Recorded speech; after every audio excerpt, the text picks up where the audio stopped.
আব্বু আম্মুর ডিভোর্সের 18 বছর পর নানু বাড়িতে যাচ্ছি। ছোট বোনের বিয়ে, তাই না গিয়েও পারছি না। আম্মুর উপরে রাগ থাকতে পারে, কিন্তু বোনের উপর নেই। তাদের ডিভোর্সের পর আমাকে আব্বু তার কাছে রেখে দেয়। আর তরি একদম ছোট ছিল বলে আম্মু তরিকে তার সাথে নিয়ে যায়। দীর্ঘ 18 বছর তাদের সাথে কোনো প্রকার যোগাযোগ নেই। তরির বিয়ের খবরটা কোথায় পেলাম সেটা পরে বলছি। হঠাৎ ড্রাইভার বাস থামালো। যাত্রীরা সবাই একটু থমকে গেল। এটা তো লোকাল বাস না, তাহলে বাস থামিয়ে যাত্রী নিবে কেন? আমি ছোটবেলা থেকে একটু ঘাড়তেরা টাইপের, একটু বদমেজাজি আর ঘাড়তেরা। আব্বু এটা নিয়ে সবসময় আমাকে বোঝাতেন, কিন্তু আমার পরিবর্তন হয়নি। পরে তিনি একসময় বুঝতে পারেন এটা আমার পরিবারের অপূর্ণ ভালোবাসার ফল। দীর্ঘদিন এমন পরিবারহীনতা আমাকে এমন রুক্ষ করে তোলে। আমার আচার আচরণে আনে ভিন্ন মাত্রা। নিজেকে সবসময় কন্ট্রোলে রাখতে চেষ্টা করি, কিন্তু পরিস্থিতি আমাকে সেই আগের মতোই করে দেয়। এটা নিয়ে আমি নিজেও উদ্বিগ্ন। সিট থেকে উঠে হেল্পারকে ডাক দিয়ে বললাম, সমস্যা কি? গাড়ি থামালেন কেন? হেল্পার একটু শান্ত মনে বলল, একজন যাত্রী উঠবে। আমি বললাম, ওই মিয়া ফাজলামি করেন নাকি? এটা লোকাল বাস নাকি? আর বাসে আপনি সিট খালি দেখলেন কোথায়?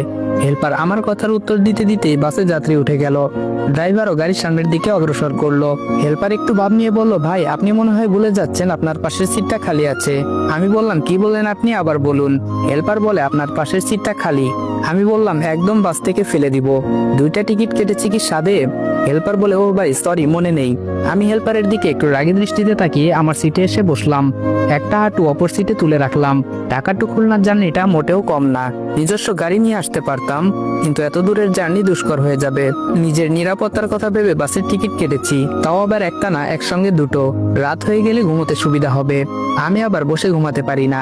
আর তার থেকেও বড় কারণ হচ্ছে বাইরের মনোরম পরিবেশ যেন উপভোগ করতে পারি জানালার পাশে বসে। যদি জানালার পাশে সিট না পাই, তাই একসঙ্গে দুটো টিকিট কেটেছি, যেন কেউ এসে ভাগ বসাতে না পারে, বলতে যেন না পারে যে জানালার পাশের সিটটা আমার। হেল্পার আমার পিছনে ভাই ভাই করতে করতে আসলো। আমি অন্যদিকে মুখ ফিরিয়ে তাকিয়ে আছি। কোনোভাবে আমি আমার সিট ছাড়ছি না। হেল্পার বলে, ভাই আমরা আপনার এক সিটের ভাড়া ফেরত দিয়ে দিচ্ছি, তবুও আপনি একটু কষ্ট করে একটা সিট ছেড়ে দিন। আমি চোখ রাঙিয়ে তাকিয়ে আছি হেল্পারের দিকে। খুব রাগ হতে লাগলো হেল্পারের প্রতি, তবে মুখে প্রকাশ করলাম না, নিজেকে কন্ট্রোল করলাম।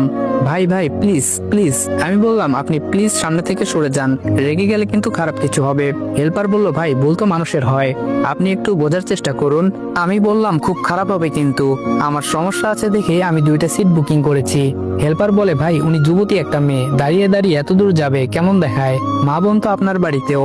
আমি বললাম, জাস্ট শাট আপ, সবকিছুতে মা বোন টেনে আনেন কেন? যান সামনে থেকে। আমার ধমক খেয়ে চলে গেল সে। আমি অন্যদিকে তাকিয়ে আছি। আমার সিটের পাশে কারো উপস্থিতি টের পাচ্ছি। সিটের উপর হাত রেখে দাঁড়িয়ে আছে। বুঝতে বাকি নেই, অনাকাঙ্ক্ষিত যাত্রী। সে যেই হোক, আমার সিট ছাড়তে আমি অসম্মত। আমি একবার মেয়েটার দিকে দৃষ্টি দিলাম। দেখে মনে হচ্ছে কোনো কলেজের স্টুডেন্ট। হোস্টেল